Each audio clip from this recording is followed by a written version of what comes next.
This is Johnny and Jose with TigerBomb MMA, and we're back with UFC Fight Night Rozenstruik versus Sakai. We'll be going over the entire card, giving you our thoughts and predictions, and we'll begin the fight card with an interesting bout with Claudio El Nino Puelles versus Jordan the Monkey King Leavitt. Never has there been a more accurate nickname for a guy for Leavitt, because as you can see on your screen, that dude is the living embodiment of that nickname. He's always climbing on shit, doing the splits. I don't know if monkeys do the splits, but I'm going to assume they do. But we'll start off with the odds. Currently, we have Leavitt as a minus 200 favorite, coming back on Puelles plus 160. And it's a fascinating one for me, because automatically I'm thinking Leavitt's going to win, because he's got the grappling advantage, in my opinion, and the relentless takedowns. The only problem is that his striking has not really been his main focus in there. Although he did get a knockout his last win versus Chris Weidman, Matt Wyman. It was a slam. It was a slam that was based off of a takedown. And for Claudio, he hasn't fought in about almost 2 years, and he's been very unimpressive since he came in from not the Contender Series, but from the Tough Latin America. Like, he's had some success recently. He got a knee bar on Felipe Silva, but Felipe Silva's not UFC quality, and I have no idea who Marcos Mariano is. It's fascinating for me because although Puelles hasn't fought in 2 years, he does have the striking advantage, and I know he does train the wrestling. He's been training wrestling throughout this camp. I've seen it on Instagram. He's looking pretty good. He's looking prepared. But to be frank, between these two, if Jordan Leavitt gets it to the ground anyway, say he pulls guard or whatever, it's not going to be a good night for Claudio. So I'll go with Jordan Leavitt to win this one. I'm leaning towards a submission. I don't think he'll be able to pull off that type of slam again, at least at this level. Fortunately, Matt was way past his prime. So I'll go with Leavitt to win this one by second round submission. Yeah, that's funny. I was thinking the exact same thing. This year, or I should, I would say this year, or maybe the past 12 months, I should say. The second round seems to be money. Seems to be money, man. All these guys are getting knocked out. I should say a lot of the biggest fights and a lot of the biggest upsets have been happening in the second round for some reason. I guess the first round is somewhat of a feeling out process, and then the second round is like when they pull the trigger. It's weird. I don't know if it's a trend that'll keep going, but it's it is a trend nonetheless. And Jordan Leavitt, that seems to be his bread and butter.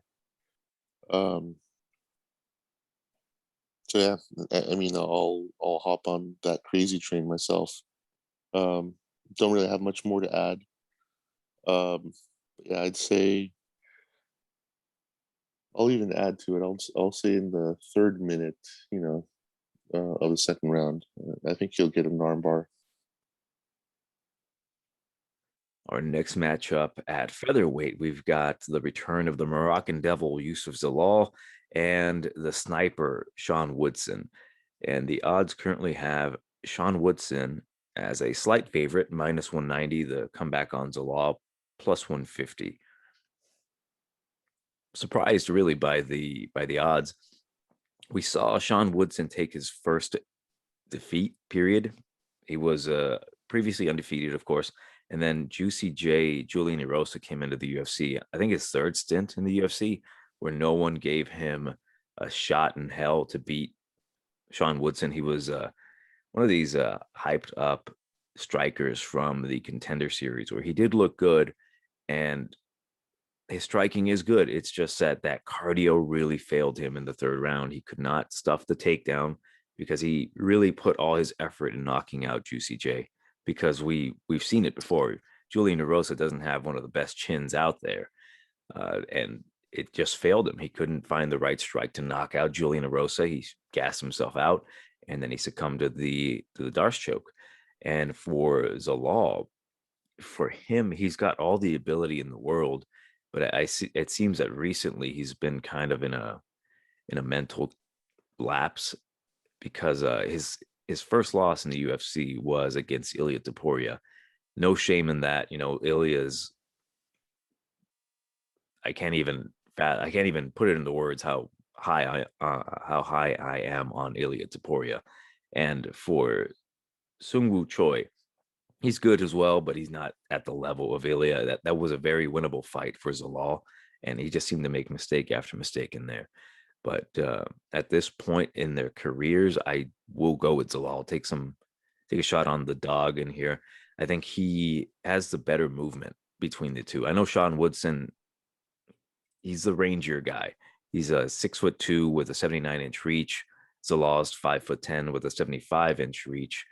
So technically, yes, Woodson does have a longer reach and should be rangier, but I think Zalal is better with the actual in and out movement and the range, plus the kicks.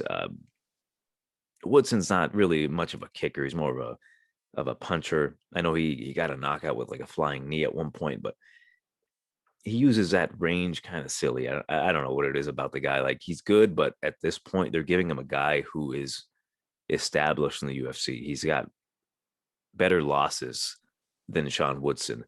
He's got better wins, of course. He's beaten some pretty decent guys. So I'll go with the use of Zalal to win this one by a decision. I think he'll stay on the outside and he'll basically point fight his way to victory.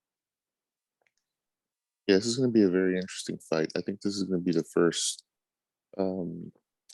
banger of the night. I think this is going to be a very close decision. I see Sean Woodson getting the first round, 10-9 first round. I see Yusuff coming back in the second and third round. Once he gets his feet under him, I think he's fallen into kind of a rut, but it's a respectable rut. I would say it's not like he lost to it's not like he got front kicked by Travis Brown or something. So I think he's going to have. I actually think Yusuff is better technically on his feet. And I think that is going to. I think that's going to negate, the height and reach advantage that Sean possesses. Sean does have, that good sort of, he is good with that. They do call him a sniper because he is good with, that single, finding that single good shot. But I think Yusuff is better, with the volume as well as the combinations. And I think he's gonna get the W here.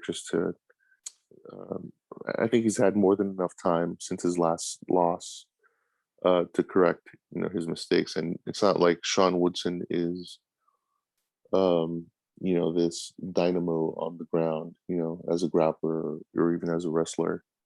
He isn't gonna, stifle Yusuff at all. I think this is the perfect match, the perfect style for Yusuff to get that W.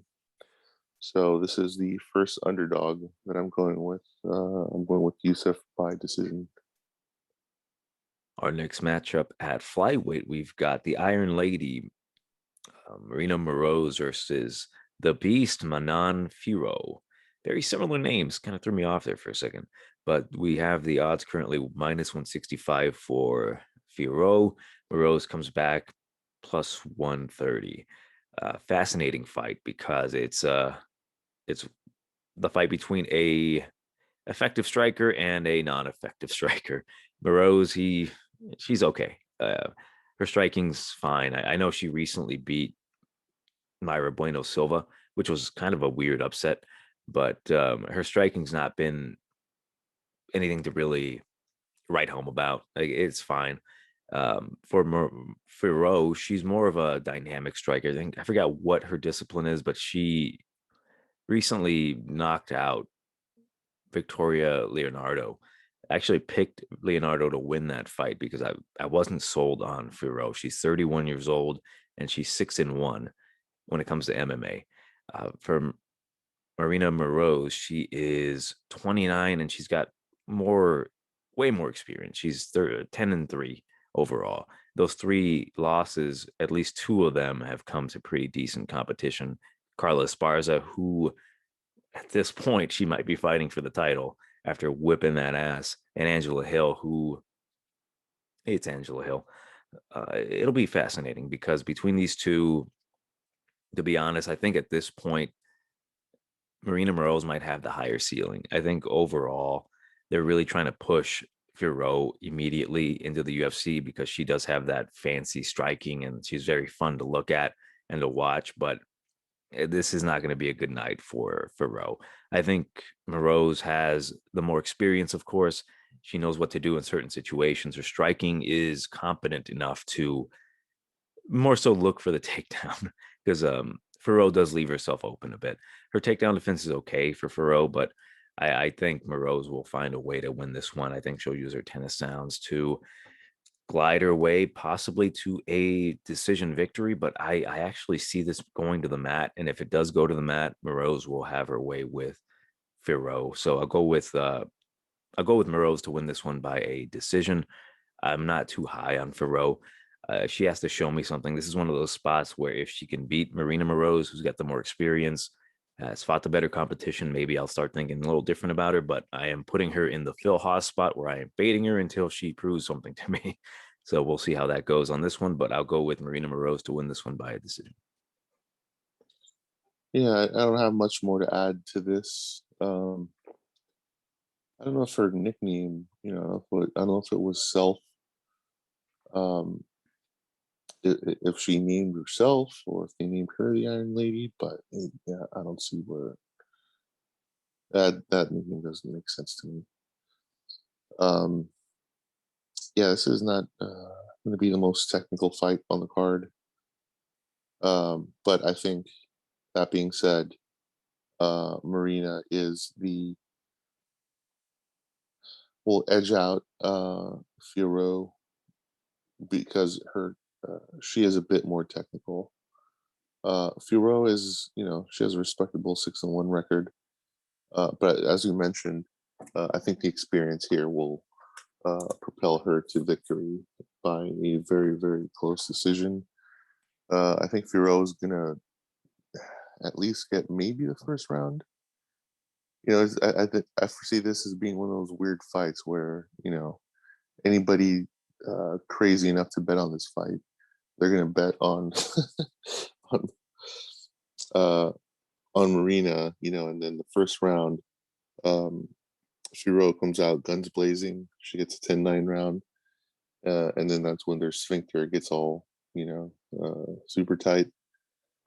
But she comes out in the second round, once she gets slapped around a little bit in your corner about waking up, what the hell's going on, and then she starts to take over. But that being said, this will not be the most technical, exciting fight. I'll do my best to stay awake during this fight, but this will just be one of those close decisions. I'm going with Marina by decision. Not really much more to say than that. Our next matchup at welterweight, we've got Nougat Alan Patrick versus the Dragon Mason Jones. When I first saw this one, I was like, oh, it's going to be another lightweight fight. But now it's at welterweight. I was like, oh, crap. Because Mason Jones is the former champ at Cage Warriors. He was the lightweight champ and the welterweight champ. His last fight was a fight with Mike Davis, where it was a fun fight.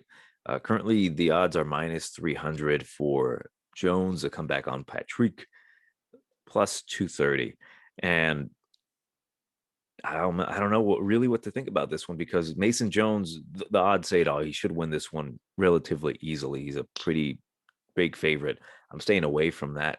I might pick something else, like maybe the under, or I don't know, maybe the under might be the way to go for me, potentially, because Mason Jones goes out there and he looks to knock your head out. The only problem with that is that that's all he does sometimes. His fight with Mike Davis, he could have won that fight. There were multiple spots where he could have used his grappling and put Mike Davis down, at least held him down or got points to win the fight by decision, because Mike Jones or Mike Jones, Mike Davis was landing on Jones pretty much at will. And it wasn't like a blowout, but Mike Davis looked incredibly fast at that time. And he eventually started to slow down. But Mike Davis, oh, damn it, I keep getting the names confused.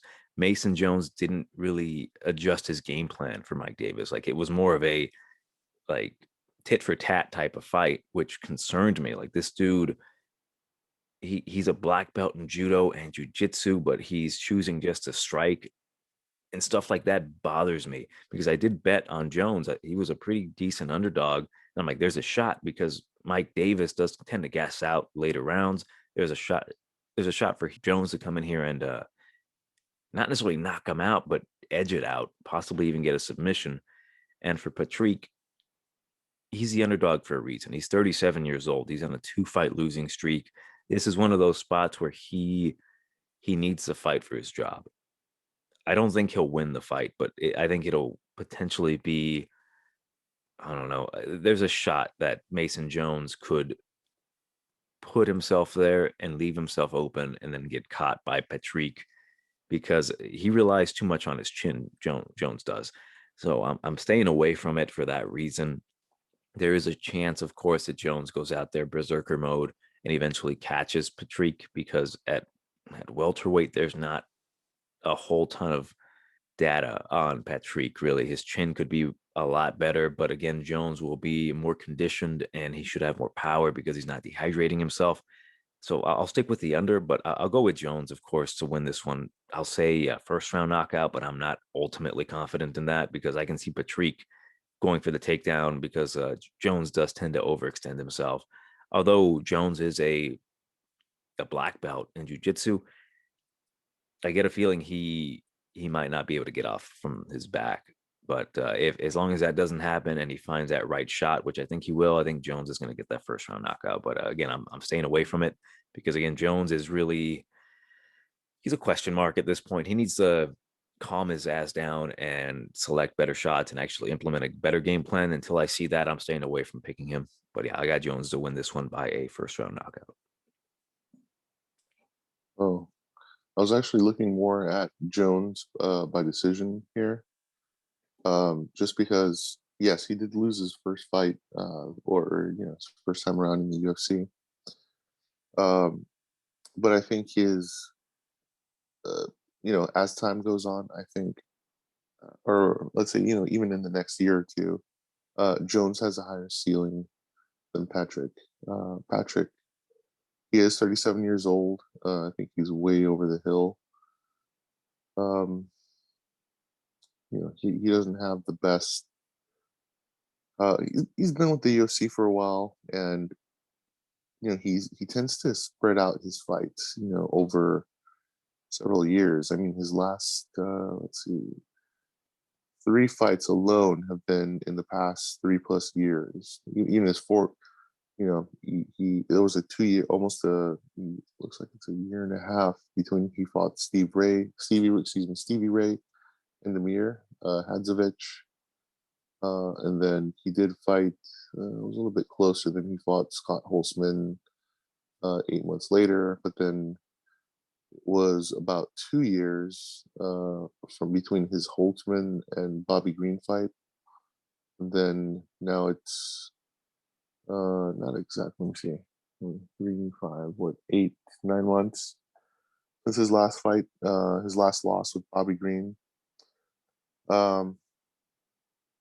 Now Mason isn't exactly Bobby Green. He isn't he isn't as technical as Bobby Green, or I guess as Bobby Green could be. But he does have the youth edge on him. I don't think Patrick is. UFC caliber. I think he's on his way out, just due to age and the fact that he never got to that. He never reached his technical ceiling. He should be a lot better than he is, but I don't know, man.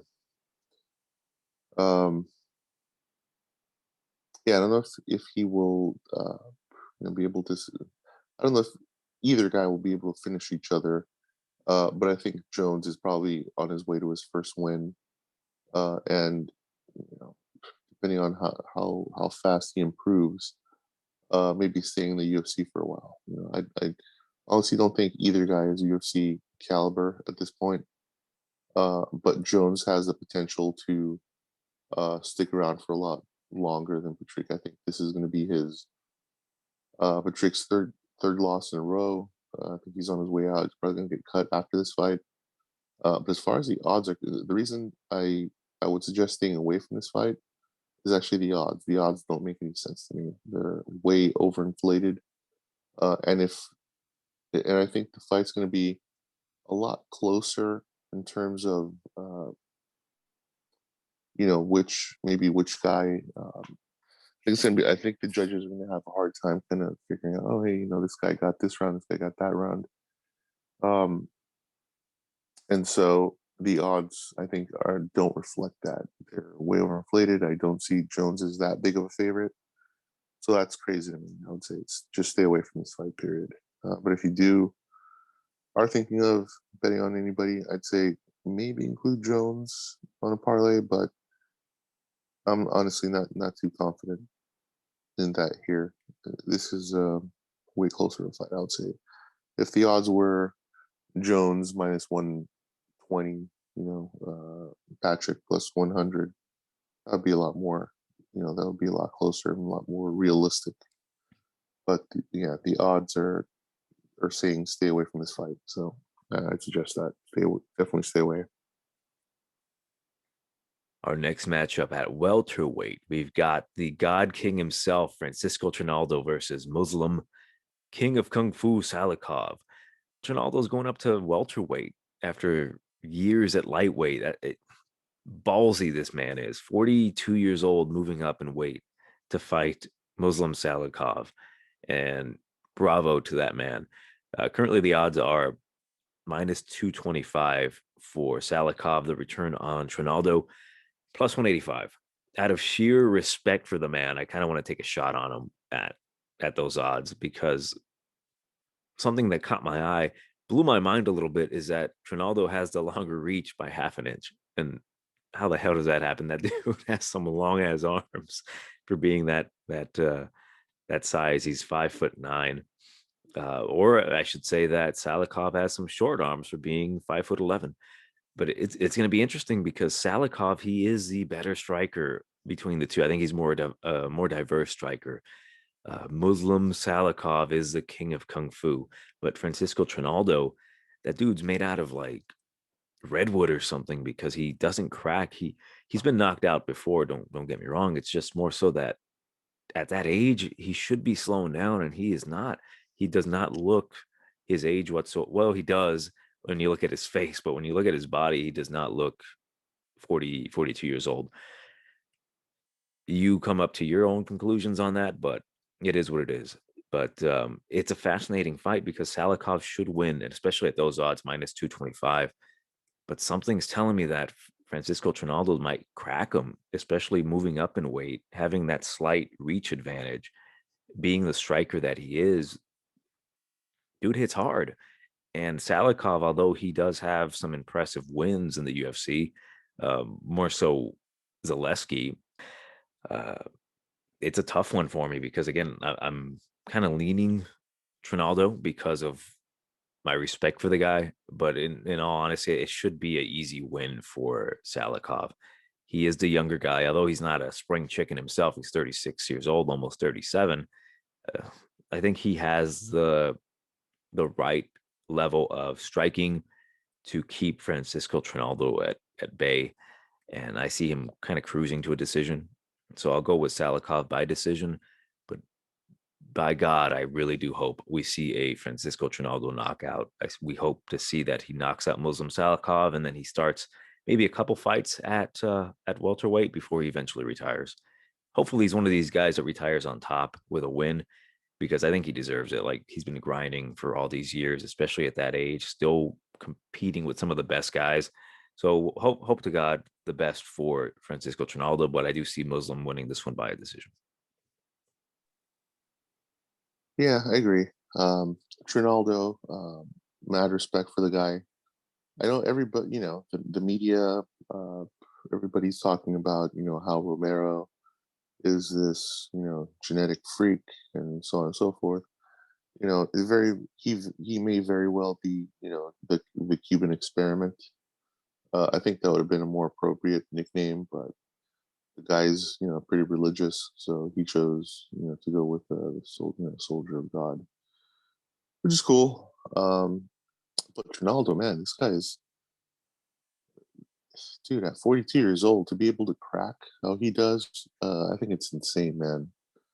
Um, it's funny. I always thought, Alex Cowboy Oliveira was, uh, I thought he was in that same club as Ronaldo as being the old guys, but apparently Oliveira is, in his early 30s. I was like, oh man, he said they're 10 years apart. That's crazy. But Ronaldo, he always brings it, man. He's on a 3-fight win streak at the moment.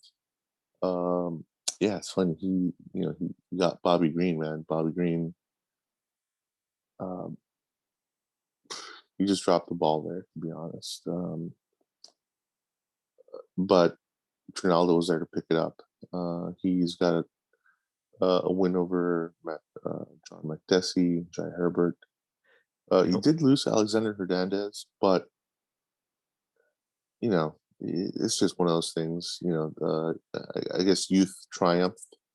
That was a robbery on some people's opinion that it was a hometown decision for Alexander Hernandez. It was a horrible fight. I guess maybe I'm thinking of somebody else fighting Hernandez. Like I said, I tend to confuse some guys, but um, one thing I do remember is that loss to James Vick to Buster Bluth. That was crazy, and he did lose to Kevin Lee back when Kevin Lee was a self-hyped machine as the next, the next GSP or something. Other than that, man, he's cracked with the best of them in the UFC for a very long while. I mean, this guy has wins over Paul Felder, Ross Pearson. Let's see, he's gone to war with. I wouldn't say he's gone to war with Chiesa. Chiesa is like boring bastard. Let's see. He did go to war with Gleison Tebow. There's another guy with a crazy physique. Take that for what you will. Um, as far as experience, man, he's got the experience to back it up. Uh, but as he is going up to welterweight, and I think that the I think Muslim has the size, the appropriate size and such. Yeah, it's weird, man. He's not gonna have the a reach advantage. I mean, he's gonna have the height advantage, but he's not gonna have the reach advantage. It's a crazy thing. I don't know how accurate that is. Um, but yeah, man, that kung fu is, I think, going to take over. I think Trinaldo's going to come in. He's going to try to crack. Well, not going to try. I think he is going to maybe crack him once in the first round, possibly edge him out in the first round. But then I think Muslim is going to take over in the second and third round and get that decision. I think he is better technically. But I don't know, man. There's something about Ronaldo. He just has, I don't know, is it old man strength, you think? He's, if anything, I think he, I don't think he ever got the recognition that he deserves, man, because, I guess maybe he just didn't work on his, I don't know what that body part is that Romero, he's got those the shoulder, the traps. yeah, whatever, that he's like, oh man, this guy's, a lot more menacing in looks than he is in skill. But Trinaldo, he just comes in and he doesn't care, man. He'll crack anybody, and I don't think he'll be the very least intimidated by Muslim. Um, as well, he shouldn't be, but I think he should be wary of Muslim skill. So the odds, I think, they're a little bit overinflated. I would say I'd put Muslim as like minus 150. But I mean, if you want to include him in a parlay, I guess it wouldn't be too bad. But this is another one I'm staying away from, just because. Well, I mean, the one thing about fights like these is that Russians don't, or I should say, Russians rarely get, that like overly confident, to where they're like, cocky and that they're gonna win or whatever. I guess unless they're part of Khabib's crew or something. But these guys usually have uh, a fair temperament, as well as, I don't know, man. I don't know what it is. I guess they're just focused, and they're not so much worried about talking crap or anything. So I think this is like going to be another fight for him, and I don't think he's going to underestimate Trinaldo. I don't even know how to pronounce his nickname, but Masuranduba. Masaranduba. So yes, I'm going long way to get to my pick, which is Muslim by what is it, 29-28 decision at the very least. I mean, he might get a 30-27, but I think he'll at the very least get the 29-28.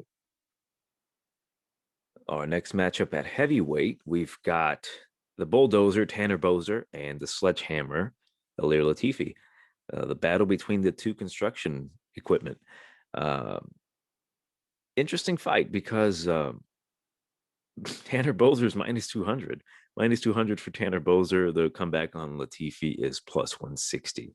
And this is one of those other fights where we've got the older guy, 37 years old, in Latifi versus a younger guy in the 29-year-old Tanner Boser.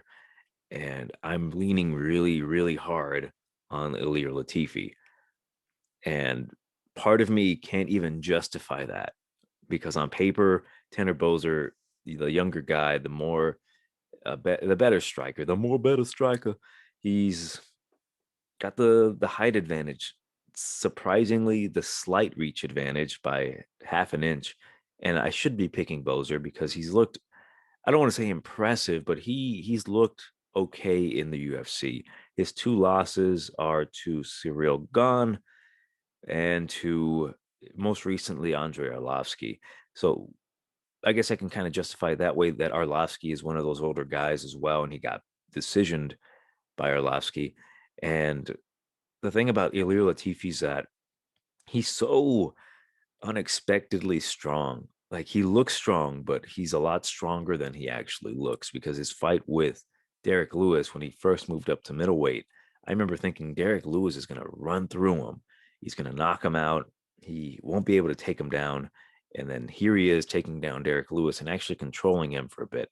I thought he could have won. I thought he won that fight. I thought he beat Derek Lewis. When watching it live, I'm like, oh shit, Ilir Latifi made me look like a dumbass. He beat Derek Lewis by controlling him on the ground. But with Derek Lewis, what really saves him sometimes, what people love about his style, of course, is that if he's got any inkling that he's losing a round, he will go berserk on you and he steals that round. Like he does enough to win the round.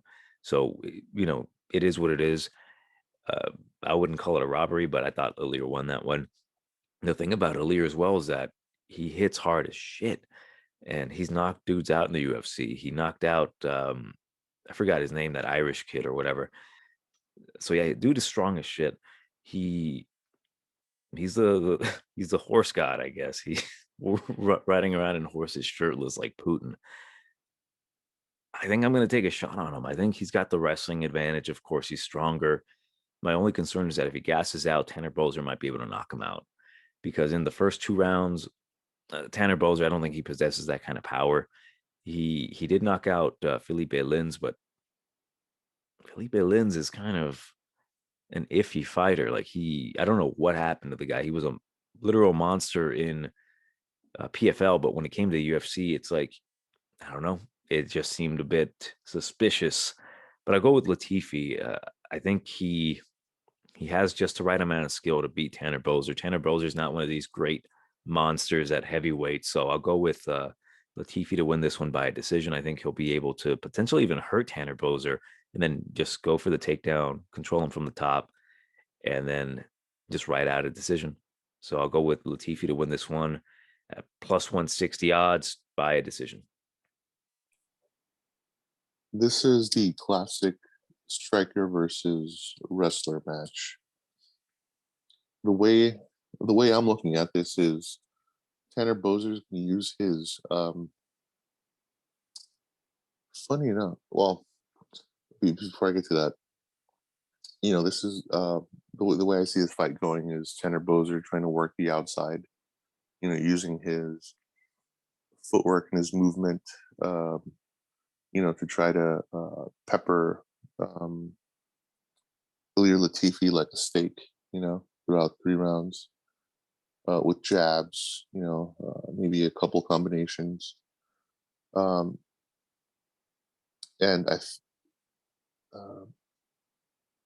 I think that's going to work to a certain extent because Tanner Boser is definitely going to have the speed advantage here, both with his footwork as well as with his hands. But my biggest question is why is he a minus 200 favorite?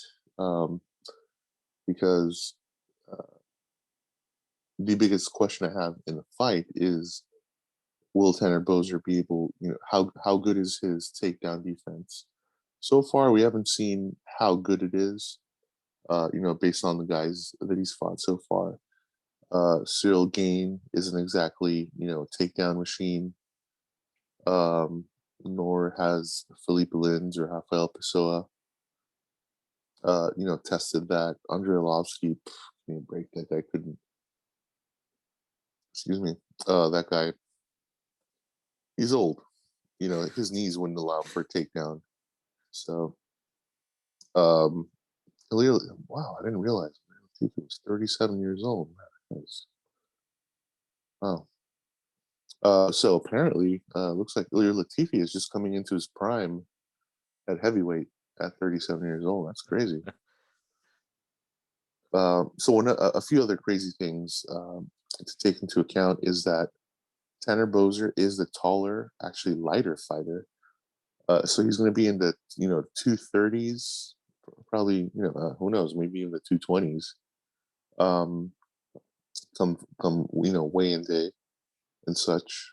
He is 1, 2, 3, 4 inches taller than Latifi.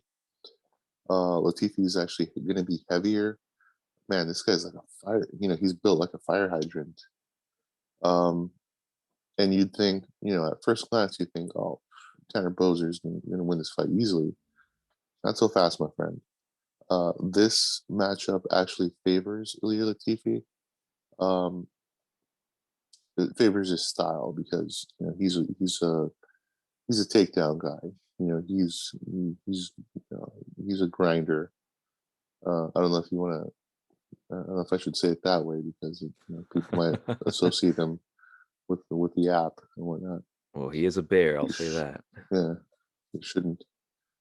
But like I said, this match favors him because he's going to be lower to the ground. His center of gravity is going to be lower, and so if he gets his hands on Tanner Boser, he's more likely going to get at least one takedown per round. The second and third round, it's going to be a little bit harder for him because I think the added weight is going to take its toll. But we'll see what he actually does when he actually takes him down. So I think that's going to work to his advantage, as I mentioned. So really, I think this is going to expose Tanner Boser. I don't know, because I don't think Alir is on that, Khabib level, when it comes to, taking guys down, because I guess a lot of these guys, they think they have great takedown defense until they fight Khabib and they're like, oh shit, I guess I didn't. Um, it's kind of the same with Alir, because that's his thing. You know what I mean? He's never been, a great technical striker, but he's just been a guy with power, that can wrestle. And so I think that's really going to be his game plan. So it's really just a matter of how good, uh, or how much takedown defense is, Tanner been training the past. I don't know, even this training camp. How seriously is he taking that takedown defense? Um, but yeah, that's crazy. I mean, if anything, I would say the value here is on Ilir, for sure so far. But who knows? Tanner might surprise us, and he might just avoid the takedowns, by doing flips over Ilir as he's coming in for the takedowns. Who knows, man? I've seen crazier things happen. But I would honestly stay away from this fight, because there are more questions than answers, at least for me, in this fight. But if you had to twist my, get me in the Kimura, if you got me in a Kimura, I'll go with Ilir by, he's on a 3-fight losing streak, but this fight definitely favors him. I mentioned he's a grinder, so I think he is set to grind out a decision, a very close 29-28 decision. So I'm going with Ilir. Our next matchup at flyweight, we've got a bout between Montana De La Rosa and the Queen of Violence, Ariane Lipski. Currently, the odds are minus 260 for De La Rosa, plus 210 for Lipski. And man, those odds suck. How in the world is Montana De La Rosa nearly minus 300? But I understand it, because Lipski kind of sucks, man. I hate to say it because she's so damn hot, but she just sucks. She doesn't really present much of a threat in the UFC. Like, I know outside of the UFC, she's good enough to have that moniker of the Queen of Violence, but in the UFC, she's just the queen of, I don't know, mediocrity. For De La Rosa, she's one of these type of fighters that she's very unassuming. You don't expect much from her, which we really don't. Really, we don't expect much from Montana De La Rosa. But when she is put in a certain position where she is a better fighter than the other girl, she really demonstrates that she is the absolute better fighter. Like, she's really been showing us recently that, like, she's really damn tough. Like, she does not give up. She does not quit. She tries to find a way to win. She went to a majority decision draw with Myra Bueno Silva. And that was very impressive for me, because she demonstrated at that fight, like, hey, I'm not going to give up. As much as I look like I'm getting my ass beat, like, I'm going to keep fighting. She does have the issue with the nose. She gets popped in the nose, and then she starts leaking, like, you know, like a certain time and a certain month. Um, but yeah, like, I like Montana De La Rosa. I think her grappling is really good. She's able to beat girls like I was gonna say Nadia Kasim. Nadia Kasim has no ground game, so I don't know why I'm bringing her up. But she beat up. Damn, I'm not doing myself any justice. I'm looking at her win record. I'm like, damn, she's not beating some great girls, but her losses are more showing of her ability than I guess her wins are, because the fight with Vivian Arroyo, like, although she did get beat that fight, she showed me, like, hey man, like, come the third round, I'm gonna try to knock you out, take you down, and beat you up. But to discuss Ariane Lipski, all I really have to say is that she got beat on the ground by Antonina Shevchenko. That is a damn disgrace, because we saw what happened to her recently when she got dominated on the ground, on the feet by Andrea Lee. It's like she was a fish out of water. And if she's a fish out of water on the ground when it comes to Antonina Shevchenko, and Antonina Shevchenko beat the crap out of Lipski on the ground, I don't know what else to say about that. I got Montana De La Rosa. I think she'll win by a submission. The first round might be a little hairy because I can almost guarantee there will be a takedown by Montana in the first round, but it's more so on how Lipski will react to that. Will she attack submissions? If she does, I don't think any of those are really going to land on De La Rosa. De La Rosa is a very good grappler, very good jiu-jitsu practitioner. It's more so the elbows from the bottom. I think she does have a reputation to keep up, even though it's a very unearned reputation of the Queen of Violence. So I see her doing some condit elbows from her back, and that might potentially bust open De La Rosa. But long run, I got Montana to win this one by an eventual submission. So I'll say maybe second round submission. I'll go with a rear naked choke. I'm actually, excuse me, I'm actually going with Montana to win by standing elbow strikes in the clinch. I think this is going to be her first violent win in the UFC. You said Montana or Lipski? Yeah, no, Montana to win. De La Rosa? Yeah, by elbows in the clinch. Yeah, man. That's very bold. Well, I should say she's going to win by. So they're going to be. So I foresee them being in the clinch, not doing much, and then the referee's going to be like, "Hey, let's get some action," and then she's going to push away with one hand, like hold her in place, and then hit her, with a devastating elbow on the top of the head, and then she's going to fall down and be like, "Oh shit, this is the first." This is the first standing elbow knockdown, knockout in the history of women's MMA. But realistically, no, man, they're probably gonna, try to scratch each other's eyes out in the clinch. This is, yeah, man, this is gonna be the first kind of, one of the more, one of those fights where you're like, I wonder if that cheese in the fridge is any good. This is going to be one of those. Is that cheese in the fridge going to be any good? Fights of the night, because they're both.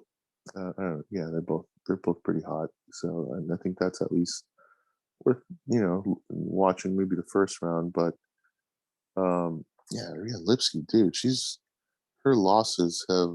I don't know why she called the Queen of. Is she called the Queen of Violence because she's the victim of violence?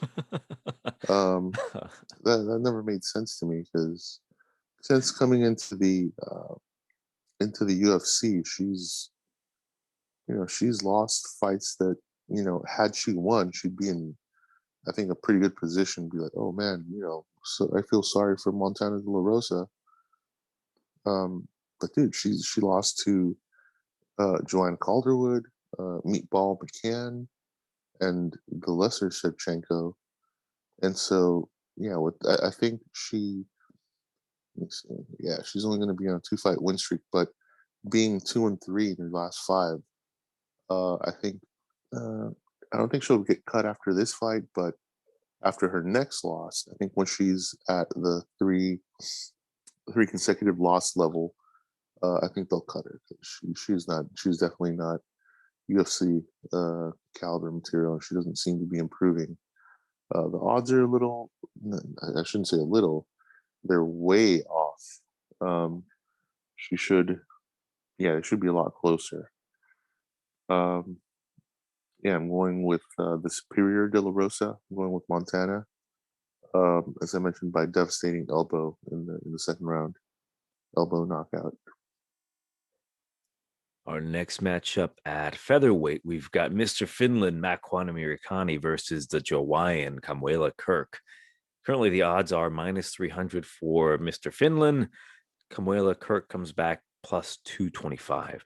Very interesting, because this is a very short notice fight for Kamuela Kirk. He just recently fought about almost 2 weeks ago in LFA, where he retired Daniel Swain. And when I mean he retired Daniel Swain, I mean he legitimately beat up Daniel Swain so bad that in the second or third round, I can't remember, doesn't matter. He went to his corner, he sat down on the stool, and he legitimately said, "I'm retiring." And immediately you're thinking, "Oh, he's done from the fight. He's done. He just doesn't have any more." Okay, understandable. And then he's like, "No, no, no. I'm retiring from the sport right here and now." And I'm like, "Oh, Jesus Christ." That was a like it rubbed me the wrong way. I know a lot of people online were like, "Oh, okay, when it's your time, it's your time." But it's like, dude, you don't retire from the sport literally during the fight that you're having. I'm like, he wasn't doing that bad. He wasn't getting his ass beat that badly, but it just kind of rubbed me the wrong way. It said more about Daniel Swain than it did more Camilla Kirk. But Camilla Kirk is pretty damn good. I think he deserves to be in the UFC. It's very fun to watch. Absolutely very much fun to watch. He had a chance to come into the UFC when the Contender Series came around, but he got knocked out by Billy Quarantillo. But I think it's a good chance for him to demonstrate his skills and his value to the UFC now that he's in the UFC against Mr. Finland for about a round, because Amirkhani's eventually going to get that submission. I know Amirkhani recently lost to Edson Barboza, but Edson Barboza is on like a different level at featherweight. It's another one of these guys who's getting older, but for whatever reason, they're just beating the crap out of these younger guys. So there's no real shame in losing to Edson Barboza. Oddly enough, Shane Burgos knocked him out as well about a year ago. So those two guys recently fought. It's just kind of a crazy thing. But I got Mr. Finland to win this one. I think he's just going to be the stronger guy, the more conditioned guy in there, which is funny to say because Amirkhani does tend to gas out if he can't get the submission. But he is one of these guys who is a sub or bust, but he does have some knockout power as well. So he can knock Camilla Kirk out. Kirk's chin isn't the greatest. That's my one gripe about him. He's a very well-rounded guy. Kirk is. He's a black belt in jiu-jitsu. His striking's really good. It's just that his chin is very much like a ticking time bomb. Like maybe he'll eat the first, second, fifth, 12th shot, but that 13th shot might put his lights out, which always concerns me. I won't take a shot on him as much as I like seeing Kamuela Kirk, and I think he has a chance of winning because he's a very skilled guy. But coming in on short notice, the odds are definitely not in his favor. Minus 300 for Amirkhani. I might stay away from that. I might go with the under on this one, potentially even. Man, I want to go with the sub prop, but Kirk isn't some scrub off of his back or in the submission defense realm. So it might not hit. Depending on the odds on it, I might take a shot on it, just a small little taste of it. But I got Amirkhani to win this one. As long as he doesn't gas himself out trying to go for a submission, I think he should win this one pretty easily, either by just dominating the first two rounds. Yeah, I think he might even get a 30-27 because I'm trying to like figure it out in my head. Like I can see him winning the first two rounds, maybe tiring himself out. Camilla Kirk comes back, wins the third round, but not enough. Maybe even a draw. Mm, I'll go with Amir Khani to win 29-28 decision. I'm actually going with him to win a 30-27 decision. I don't. I'm not. I'm done questioning it. Well, I should say, these first time UFC, newcomers. I'm done, over analyzing them because they, as good as they may be outside the UFC, they may have the Hector Lombard effect when reality strikes and it's like, oh, he's not as good as, he was hyped up to be. Um, Especially against, if, Kirk is coming in against a guy who isn't doesn't have the best track record, um, but his profile pic on Tapology, says that he's a total ladies' man. He has one, two, three, four females all over him. So that alone, I think, will give him the edge. But also, he has extensive. He's been with the UFC since 2015. Wow, 6 years. And he's only lost to Arnold Allen, Shane Burgos, and more recently to Edson Barboza. And as you mentioned, Edson it's a crazy thing. He found, he was he was fighting at lightweight for the longest time, but now it seems he's uh, fallen into that sweet spot at featherweight, and he's finding his rhythm. He's finding his, he's finally feeling at home at featherweight, which is crazy. He's making that late run, and man, that would be crazy if he managed to get a title shot against T City, because I think T City is gonna take out what's his name, Volkanovski. Don't listen to that podcast, guys. You got the spoiler here now. Oh man, you know what? Scratch that. I'll leave it in. I'm not editing this one. Yeah, it's gonna be. I think it's funny. I think that. Well, you know what? Never mind. I won't go into it. You might change your mind. I'll say that. Well, I think there's just a funny correlation between the Volkanovski T City fight and the possible Rose and Cookie Monster matchup. In that, if T City wins, I'm going to say if at this point. I don't want to give away my prediction. I've already given it away, so what does that matter? If T City, but at this point, it's still speculation. If T City wins, I think that will set up a rematch between him and Holloway. And then if they do match up, Rose and Cookie Monster, if Cookie Monster wins, that could possibly set up a rematch between her and Joanna down the road, and that would be crazy, because if that does happen, and then Joanna beats her, and then Rose comes back and beats Joanna, it's like the circle of life, in that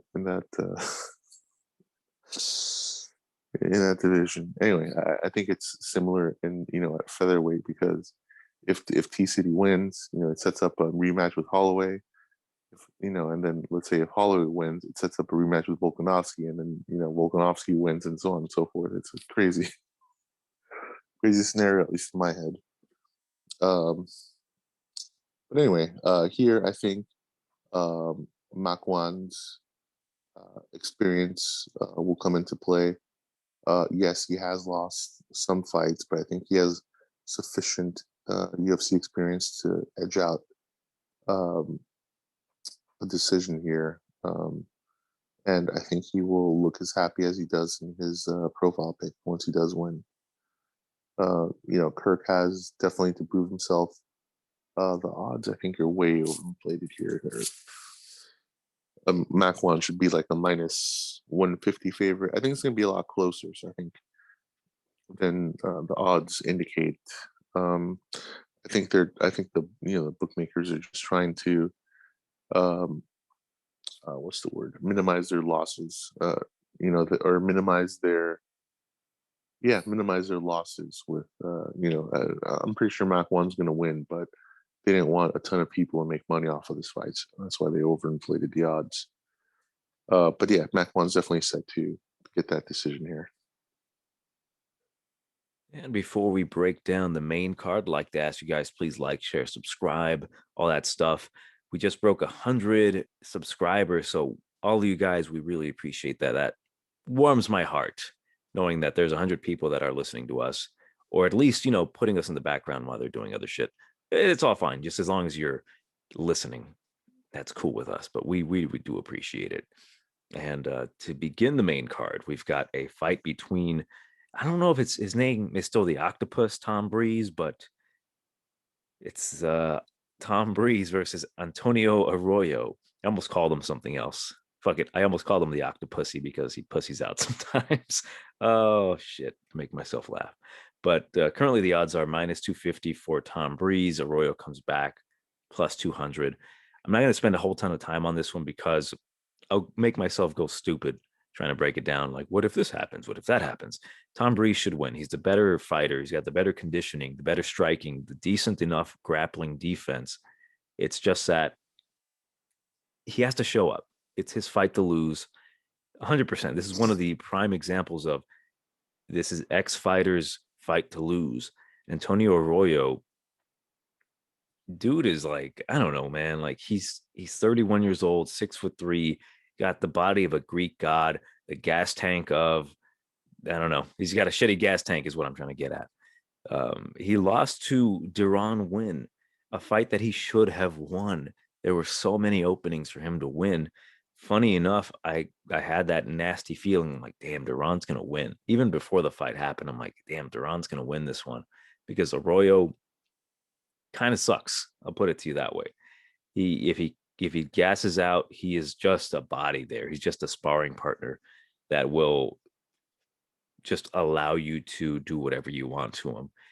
For Tom Breeze, if he doesn't bitch out in the back, and I know I'm being a little harsh because he has anxiety issues, but still, like, he's a professional fighter. I'm putting my money on you. Don't let me down. But if he shows up, he should win this one. He should win by knockout or decision, whichever he decides. He won't win by submission, of course. I think Arroyo has a better chance of that, but it's very unlikely unless Tom Breeze wants to get out of there early and doesn't want to fight. There'll be a submission for Arroyo, but Tom Breeze should win this one. His boxing is the crisper of the two.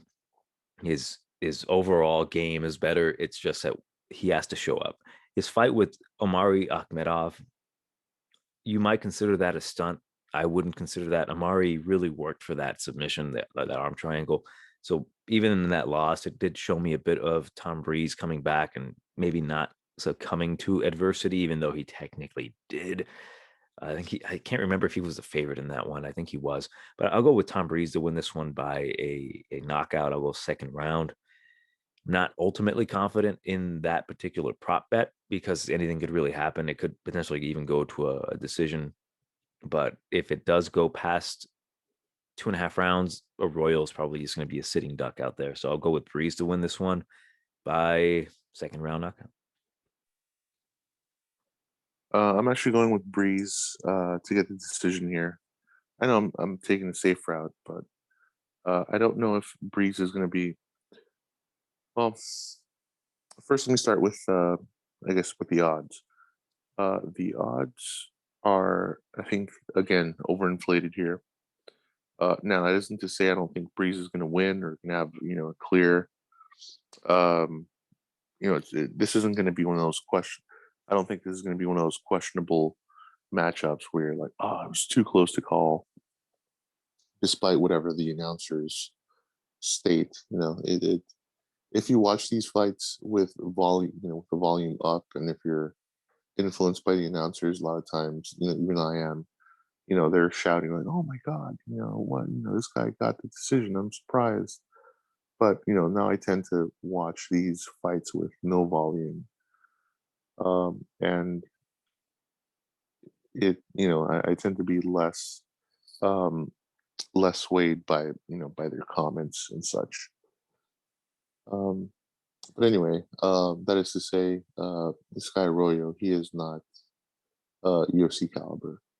Breeze is a big question mark, as far as his uh, not mindset, his what's the word I'm looking for? His I really can't find the word. It's his mental capacity, his mental state, maybe. I don't know if that's the right word. Um, as long as he can keep his, as long as he can, he can keep that focus, I think, on the fight and maybe avoid outside distractions, wherever they may be for him. He has definitely got the skill set. He's got um, the physical attributes to be very successful, especially in that division. He's got pretty good height, pretty good reach, and I think he's got sufficient power to give anybody trouble. But as long as he can keep his head on straight, stay focused during the fight, he should have a fairly easy time of getting that decision. I don't know if he'll be able to knock him out. If he does, cool, good for him. But I'm sticking with Tom Breeze by decision. I think Arroyo's probably going to get cut, and I don't think he's UFC caliber. I think they should make room for guys who potentially are. Not much more to say here. Our next matchup at middleweight, we've got another guy coming up from LFA fighting a quote unquote established UFC guy. Dusko Todorovic, Thunder Dusko Todorovic, is fighting Gregory Rodrigues, Robocop. The odds are currently minus 165 for Todorovic, and Rodrigues comes back at plus 135. Kind of feel stupid saying that he's an established guy. I guess he has one fight in the UFC, but whatever for Todorovic. Very fascinating fight. This one, I don't think is going to go past. It's not going to make the third round. I'm not even sure if it's going to even make the second round. One of these guys will get knocked out, and it's really a coin flip as to who and who you're more confident in, because both of these guys are kind of chinny. And I was pretty high on Todorovic. Like I liked what I saw from the guy. He was very fluid with his movement. His striking was good. But man, Punahele Soriano really showed us that that chin is probably a huge liability. It's either Punahele hits really hard, which I know he does, or Dusko's chin is just, man, it's rock hold levels of suspect. For Gregory Rodrigues, same thing for him as well. Like he got knocked out by Jordan Williams in the Contender Series, and he got knocked out by Jordan Williams in the Contender Series. It's a pretty good knockout. But he came back, fought in the LFA. He got a knockout over Al Montalvo, which it's not something to like write home about. Like, oh my god, he knocked out Al Montalvo, same dude that got knocked out in the Contender Series by the guy that just recently lost. It's one of these things that happens to me. Like I know the fighter, I've said his name a lot, and then when he loses, which he lost his last fight, I just completely forgot about him. But whatever, he's not that good, is what I'm trying to say about Montalvo. And Josh Frem, he just knocked him out 2 days ago with a clean 1-2. And these are lower level guys, but we need to see where Dusko is in this middleweight division, because I think he is still skilled. I think he could still win fights in the UFC because he is so skilled. It's just that he does keep his hands down. And if you don't know how to protect your chin with your hands down with head movement, it's a problem. So I'm not sure how well he is going to come back after that first knockout. He could be very tentative. He could go back to his old tricks. It's giving me James Vick vibes. Like he looks so great, his length, his reach, his abilities overall, his boxing, his grappling, his takedowns, his chokes. James Vick was a pretty good prospect, and then he got cracked, and then he was never the same. Now he's unfortunately a joke when it comes to MMA. So could that be another issue? That is that something we're going to see with Dusko? Essentially, is what I'm trying to get at. Very possible. It's one to stay away from if you're betting just either side. To be honest with you, because Gregory, those odds are pretty good. There's a chance that Gregory cracks him. He's got some heavy hands. Plus 135, not so bad, especially him riding that momentum with a knockout streak. It's just that he's been knocking out kind of some scrubs in LFA. Dusko, I think he's fought better competition. He has the higher ceiling, even though they're roughly about the same age. He's 27 for Dusko, 29 for Gregory. Gregory looks pretty damn old. I thought he was 35. Gregory has a reach advantage at 76-inch reach. He's the taller guy. Screw it. I'll go with the dog. I'll go with Gregory to knock out Dusko in the first round. I'm not ultimately confident in that. My thought process is that Dusko is going to be very tentative. Like when you get cracked like that, it changes you, and you have to really demonstrate your evolution in your next fight. And I'm not sure if his mindset's going to be in the right place. For Gregory, he got knocked out, seemed to just dust himself off, came back and got 2 knockouts afterwards. So I'll go with RoboCop to win this one by first round knockout. I'm not ultimately confident in it. I might actually pick the under for this one because I'm quite positive one of these two is going to get knocked out. it might be one of those crazy back and forth fights where they both hurt each other and you think you're about to cash out, then the other guy comes back and knocks out the other guy. So I'll go with RoboCop to win this one as like screw it. It's another underdog pick. So I'll go with RoboCop to win first round knockout.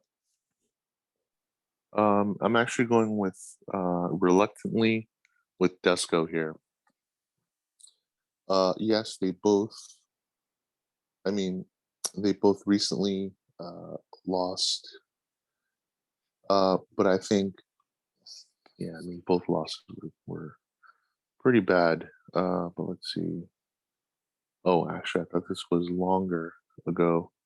I say the knockout for Dusko was actually more recent, by like maybe 90 days or so, than RoboCop. But well, here's a couple things. That knockout to Jordan Williams, that was pathetic. I think. He showed, one, he doesn't have that great of a chin. He doesn't have much defense, head movement, and whatnot. But then he went on to win 2 fights in LFA against not so great competition, and they're giving him a shot in the actual UFC. And actually, I thought this guy was like 45 before I actually looked at his age. I was like, oh shit, this guy's in his 20s. That's not good. But I think rightly so, despite his loss, Dusko should be the favorite. I mean, this guy's coming into the UFC after having gotten knocked out by a much smaller guy in the Contender Series. There's no way I'm going with it.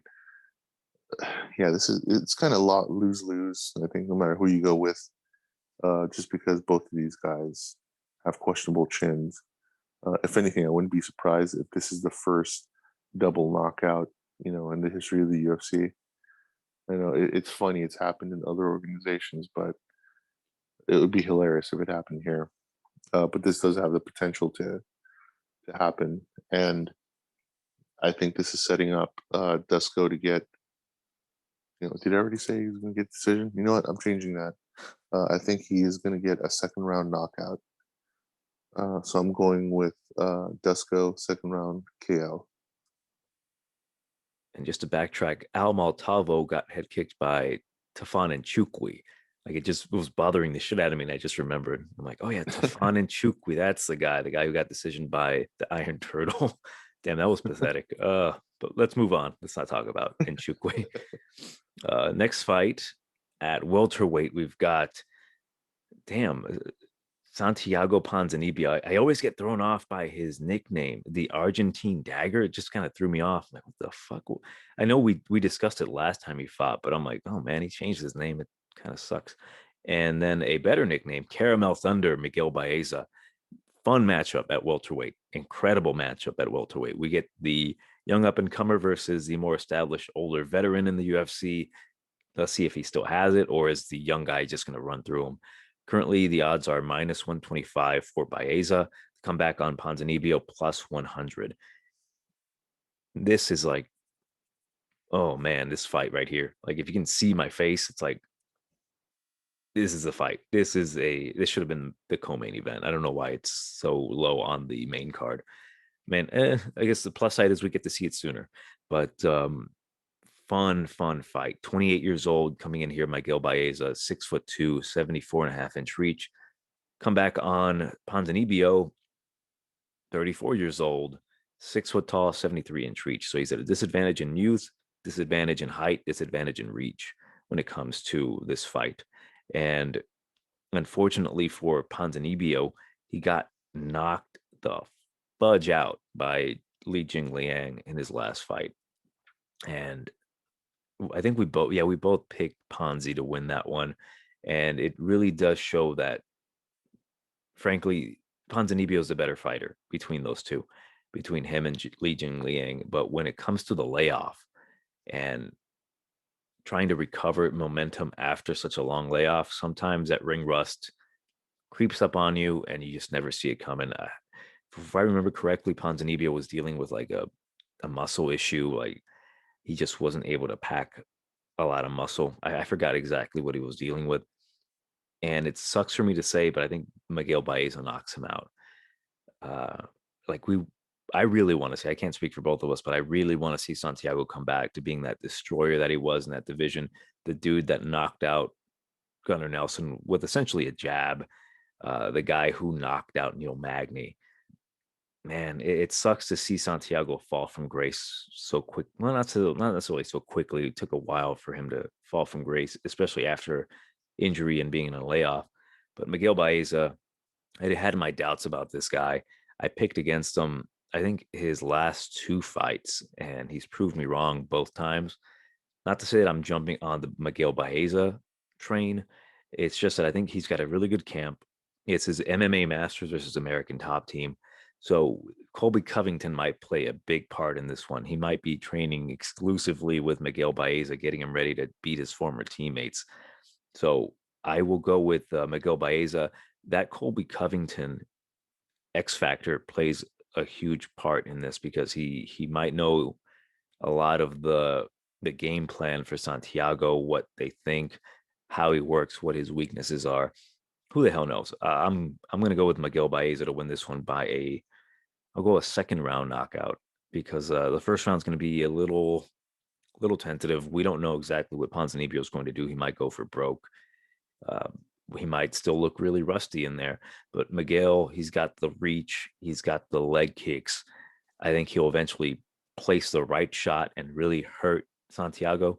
And I can see him getting a standing TKO. I don't think Ponzinibbio will get dropped this time, but I think Miguel Baez is going to just pour punches on him. I just said the word pour, and I thought about caramel. And I'm like, oh, pouring caramel thunder all over him. So that sounds kind of fruity, but yeah, I'll go with Miguel Baez to win this one, second round TKO. Until Santiago shows, even a little bit of what he used to bring to the table before his lengthy layoff. I can't really, I can't realistically, say he's going to have the advantage here. He does have, a ton more experience, more than 3 times the experience of Miguel. But there is that, as of late, there is a trend I'm seeing with certain fighters where if they're either off for a long while, or I don't know, man, there's some sort of switch that happens, and they can't, certain fighters can't go back to the level that they were at, be it I guess one of the more extreme examples is TRT Tour. Once USADA came in, you saw like, oh shit, this guy's, it's like a wheel kicking Luke Rockhold. Not to shit on Luke Rockhold, but let's shit on Luke Rockhold. This guy's, beating. Who did he beat? He knocked out Bisping, and all of a sudden USADA comes in, and they deflate TRT Tour, and he's losing. He gets front kicked by Machida, and he gets kicked out of the UFC.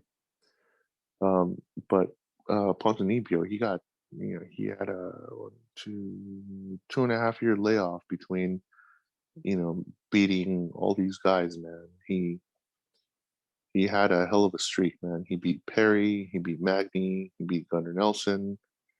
Oh wow, he has a win over Court McGee. That alone means nothing. Yeah, but his loss to Liang Li, it may have looked like, oh man, he's, the Ponzinibio's gone. Not very I don't think, I wouldn't discount him just yet, or discredit him, whatever. I think he will. I think he just needed to get his feet wet. Even though that was, wow, okay, that was like 4+ months ago. I think he's going to look better in this fight than he did, in his comeback fight against Li Jingliang. but Miguel Baeza, he's nothing to scoff at, man. Sure, he only has 10 professional fights, but he brings it, man. He's coming to fight. You know, Ponzinibio is not going to have an easy time whatsoever. Not only that, but he's actually the bigger guy, and I don't see Ponzinibio, trying to wrestle him or anything. Yeah, round two seems to be, the key round uh, here as of late. So I'll go with Miguel Baeza, man. He's until Ponzinibbio shows signs that he's quote unquote back. Um, can't jump on that train, man. Uh, yeah, I'm going with the slight favorite, Miguel Baeza, by second round. Um, let's see, second round. What do they call it? I think he's going to be able to get Ponzinibbio to the ground, and then he's going to um, try to look like he's going to take his back, but then Ponzinibbio is going to try to cover up, and then he's going to get punches under his arm and knock him out, a la Brock Lesnar knocking out uh, um, Frank Mir, with those punches under his arm or something. You know what I'm talking about?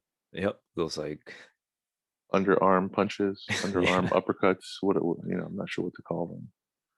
But yes, that's how I picture Miguel Baeza winning. Our next matchup at middleweight, we've got Roman Dolidze versus man, his name always kind of trips me out, but it's Staropoli. Laureano Staropoli. There you go. I keep saying the word Lauren in there. Lauren no Staropoli.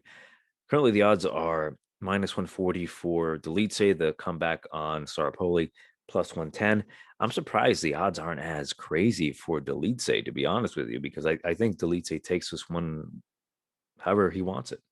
I think he I think he's just the overall better fighter. Like even at 32 years old, the younger guy in Starpoli, like he's shown some pretty good skill in there, but man, he got his ass beat by Tim Means. I know a lot of people picked Starpoli to beat Tim Means in that fight. I think even I picked him to beat Tim Means, but Tim Means just really put it on him. He put it on Starpoli, and then he lost that one. He's not been very impressive. I'll say that. And I know he's been saying like me going up to middleweight is going to be a new change and a new, I guess, a new start for him in the UFC. But I don't see it. He's getting a pretty tough out in Roman Dolidze. With Roman, he gets kind of stuck in his old ways. Like if he wants to get a submission, he'll he'll try to find a submission even when there is none. That's the only thing I can say that kind of pisses me off about Dolidze. He's one of these Georgian fighters, and I hold Georgian fighters pretty high up, but man, he really dropped the ball his last fight with Trevin Giles. Personally, I thought he won that fight. I think he did enough to win it, but there were certain moments in there where he held on to the heel hook for too long and he was getting kind of pummeled. So that negates the submission attempt when you're getting punched in the fucking head. And then I'm like, dude, let go of the submission. You don't have it. And then he does that. It's like he consistently bets on himself on the prop for submission, and it's like he has to get it to, I don't know, pay for his chest wax or something. I don't know, but it bothers the hell out of me that that's one thing that he does that could be a liability. Like he can go for another heel hook and then he gets smashed a little bit on the ground. Nothing too severe, but he loses the round that he clearly won. You know what I'm saying? Like he could easily be winning the round, but he goes for a heel hook, but he loses that specific position by getting hammer fisted, and he loses the round in the judge's eyes. So that bothers me the most about him. But I think he will get the win. I think he'll win by whichever way he wants. I think Sarpoli's not UFC caliber. Roman Dolidze, I will say this: if he drops down for that heel hook, he will finish it. So I'll go with Roman to win by a first round submission. Roman Dolidze. What can I say about this guy, man? I was very disappointed in the last loss. I was very high on this guy coming into that fight. Um, uh, but then again, I'm not overly impressed by Loriana Staropoli. Um, Yeah, and when I initially looked at this guy, I was like, who names and sells Pepsi? Um, but he's yeah, I'm not overly impressed with this guy either. I was gonna say he's got a 2-year layoff, but no, it's been. I guess he might as well have had a 2-year layoff. He didn't really show up against Tim Means, and I think Roman's gonna get jump back here with a W. Uh, I'd say with a second round. He's gonna finish him with a combo. I think it's gonna be a hook to the jaw. He's gonna cover up. He's gonna barely miss. But then he's gonna get him with another hook to the liver. He's gonna be like, oh, that didn't hurt all too much. He's gonna bend down, and then he's gonna head kick him, knockout. So it's gonna be kind of a double sort of knockout in the sense where he gets him with the left hook to the liver. He folds like an accordion, and then before his knees touch the ground, he gets hit with a kick to the head, which knocks him out as he's folding. So it's going to be a weird looking knockout. He's Like going a to be folded. Cerrone knockout. Yeah, sort of. No, but it's going to look weird because he's involuntarily folding, due to the pain, having gotten that liver shot while he's knocked out. So he's gonna unconsciously, they're not gonna be able to unfold him until he wakes up. It's gonna be a funny knockout. Our next matchup and our co-main event at heavyweight, we've got the return of Walt, the big ticket Harris versus Marcin Tybura. And currently the odds are -165 for Marcin. The comeback on Walt Harris is +140. And these two guys, relatively older guys, 37 years old for Walt Harris, 35 years old for Tybura. It's an interesting spot for both of these guys because Tybura is on a 4-fight winning streak, which includes wins over Sergey Spivak, the now surging Sergey Spivak, Maxine Grisham, who is kind of a bust, Ben Rothwell, and Greg Hardy. Greg Hardy finally got what a lot of people said he freaking deserved, which was a TKO loss, which was funny because you did not expect it to come from Marcin Tybura. You think that, hey, maybe Volkov's going to knock out Greg Hardy. Nope. Marcin Tybura knocks him out, which is kind of crazy and kind of funny in its own cosmic, poetic way. But for Walt Harris, he's on a 2-fight losing streak. Lost to the aforementioned Volkov just recently by kick to the body. And then Alistair Overeem, he got TKO'd by Overeem after basically knocking him out multiple times in the first round. He just gassed himself out. And when it comes to Walt Harris, I don't want to bring things up that happened in the past. Unfortunately, things happened. Wish the guy the best. It looks like he's recovering from it. But could that have really put into play his downfall? Because ever since what had happened, he's not really looked the same. I will say, though, he did look better with Alexander Volkov. I actually picked him to win, but Volkov really showed that he's on a different level right now. And it's a tough one. It's a real tough one to pick because is Walt Harris going to knock out Marcin Tybura, go back to his winning ways, or is Tybura going to keep up the win streak and then just get one more on there? Because it's a tough one for me to pick. I've been picking Walt Harris each and every single time in his last 2 fights, so I won't stray from that. At dog money, he's got the power, he's got the reach advantage. Marcin Tybura tends to kind of bully dudes around. I don't think he'll be able to bully Walt Harris. I think he's just way more explosive, way more dynamic. Hopefully he gets his win. Part of me wishes that he retires after a win. If he happens to get a knockout and he just decimates Marcin Tybura, get his bonus, then just retire, because I don't want to see him lose anymore. You know what I mean? Like he's been through enough in his life. Just let him retire with a win and then ride off under the sunset. I think he wants to get into politics a little bit, like local politics in Alabama. So big ticket to win, first round knockout. As much as I like Walt Harris, and as much as I want him to win, um, and yeah, I mean, you do have a point. He's a he's a good, very he seems like a very, I don't know, but he seems like a very good guy, who unfortunately had some unfor who had that unfortunate situation I want to talk about, uh, but it happened, not to him but to his family, unfortunately. Um, but as far as this matchup is concerned, I don't believe he will get the win. I think Marcin Tybura is going to edge it out. I think he's actually going to get the decision here. I know Walt, he comes on strong in the first round, but I think he might actually even win that first round. But I think Tybura is going to edge him out in the next two rounds and get that 29-28 decision. I think this is just going to be a back and forth sparring match. Um, but fortunately, as the rounds go on, Walt Harris seems to, he seems to deteriorate, while Marcin Tybura seems to get not stronger, but I don't know. Maybe it's his cardio, maybe it's his will. But the guy, he just gets better as the rounds go on, and I see the same thing happening in this fight.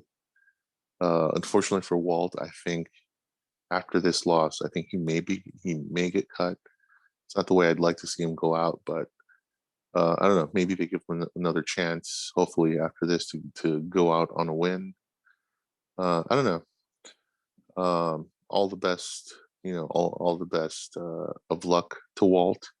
But unfortunately, I think this is Tybura's fight. It's going to be Tybura's decision. Our next matchup, our main event at heavyweight, Bigi Boy, Jairzinho Rozenstruik versus Augusto Sakai.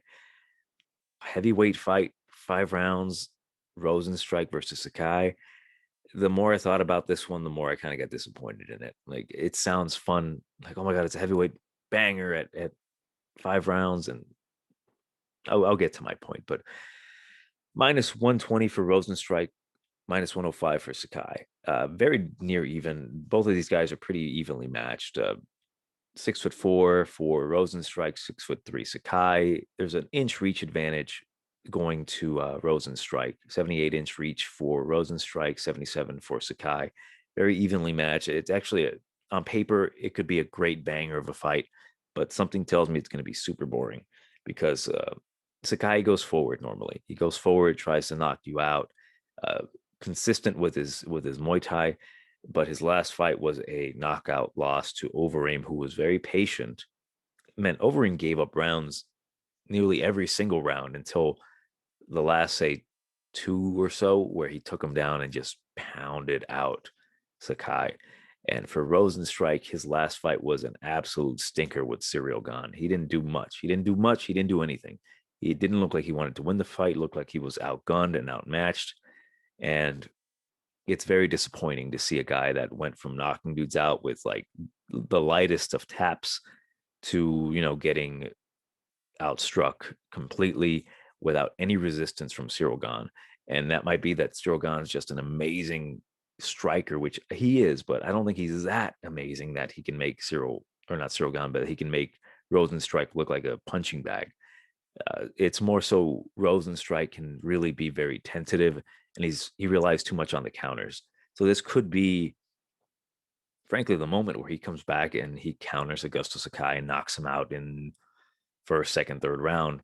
But it's a tough one for me to pick. I think Sakai, he should have the more of the volume in that fight. Like, he should easily win the first few rounds, but that power that Rozenstruik possesses is just out of nowhere. It's out of this world. So it's tough for me not to pick him to win by knockout. I will go with Rozenstruik to win, but what concerns me the most is that he might not throw, and that's going to piss me off. I'm not going to bet on this one at all. If anything, man, I'm kind of tempted by the decision prop, just because I do think this might go to a decision, that Sakai might win. But again, that X factor of that power, uh, It's a tough one. Like even looking at his last, say, 4 fights with Rozenstruik, we'll start with the Overeem fight. He got dominated on the ground until the last second, literally. Then his fight with Ngannou got knocked out. His fight with Dos Santos, he didn't do much, didn't pull the trigger until later. He was actually losing rounds until he actually decided to pull the trigger. And with Cyril, he didn't do much either. So it's a bad track record so far with his last 4 fights. For Sakai, he's been a little bit more consistent. He goes forward and he tries to knock you out, but that forward pressure really plays into the hands of Rozenstruik, which leads me to think, man, this might be a really boring fight where both of these guys aren't going to throw a lot. They're not going to want to lose because they're both really close to title shots, maybe another win, and then they might fight for the title, especially if they have a great performance. But yeah, it's a tough one. I'll go with Rozenstruik. I'll say round number 3 knockout. Again, I think it'll just be super boring for the first few rounds, and then something big will happen. So Rozenstruik round number 3. Not confident in it. Hope to God I'm wrong.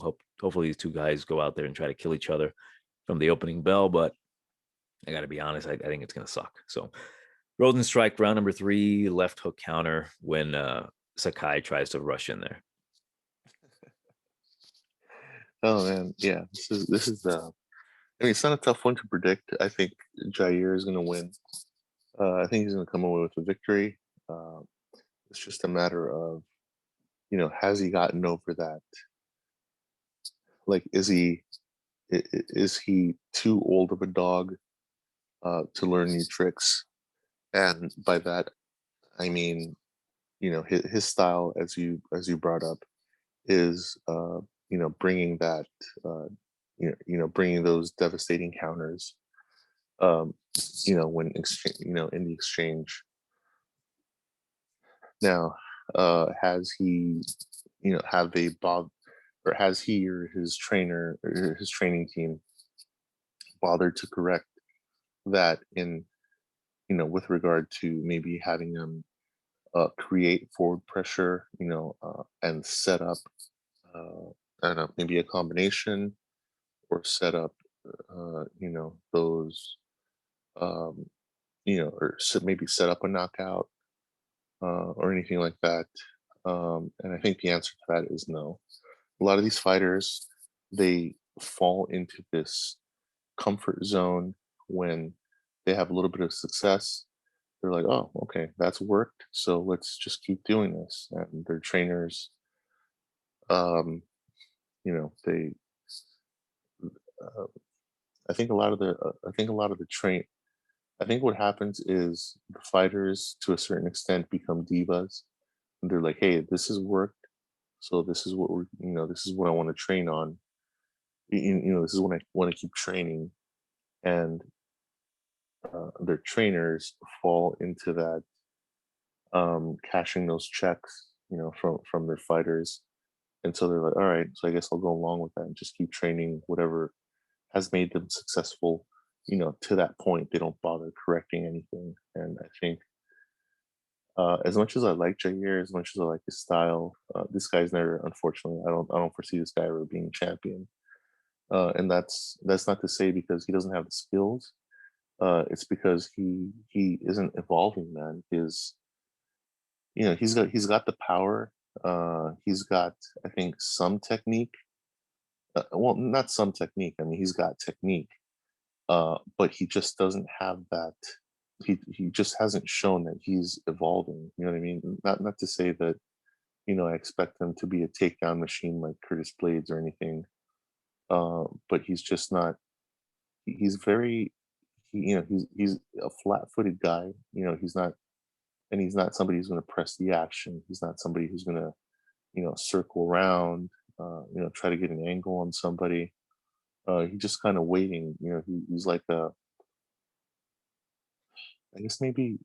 Uh, w- I guess one comparison would be he's like a Chuck Liddell to a certain extent, in that he's, or maybe even a not Cody Stamen, Cody Garbrandt, to a certain extent. In that they're waiting for the they'll eat one, they'll eat a punch or a strike in order to get you with one of theirs, because they know they hit hard and their chin holds up, until it doesn't. Um, and so that style, man, it's gonna win him some fights. I think it's gonna win him this fight, but it's not gonna win him any championships. Nor is he, I think going, even if he does win here, I don't believe he will be next in line for the heavyweight title unless the scenario would have to probably be Jones, still has contract disputes. Ngannou and Lewis are set to fight, and then that leaves Stipe with no opponent. And he's like, "Hey, we're gonna give you Biggie Boy." And he's like, which is inconclusive. We don't know if he's gonna agree or not. But they're gonna offer him the fight. And anyway, um, wait, I went a long way around to I took the long route, the scenic route. But anyway, yeah. So, like I said, as much as I like Jair and his style, it's not a style that's going to win him any championships. He needs. I think he needs either different trainers or to bring in somebody who's going to add that pep to a step and switch his style around to where he's more offensive instead of kind of a defensive fighter. I mean, it's good that he's a defensive fighter, but it's going to be defensive. He needs some head movement. You know what I mean? Like if he brings in maybe a boxing coach or something, if he's going to do that style to help him, maybe be a little bit light on his feet, get some head movement, um, you know, get some maybe you know have him run some of those drills. Um, I think it would work to his benefit, and it would just make him that much more dangerous. Um, but that being said, I don't believe Sakai is gonna, offers really is gonna put him in any danger whatsoever. I think Jair is probably gonna knock him out in the second by straight right. I don't know if he's gonna bust his lip as bad as he did over Reem. Um, not that I wish any harm to Sakai, but man, when you step in that octagon with Jair, your defense better be on point, man. Especially your head movement and whatnot, because Jair, man, that guy has. I know everybody's pretty high on Ngannou, like, oh shit, Ngannou, he's a knockout. But Jair, he's just got that dynamite in his hands, man. His nickname should be Semtex if he knew what Semtex was. It's just explosive.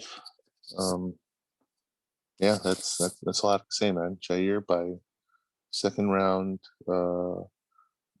maybe right cross. I don't know if it's going to be an uppercut, as maybe either against the cage. Actually, I was hoping for a different knockout of his. Um, actually, no, wait. I'm going to change my prediction. I think Sakai is going in the second round.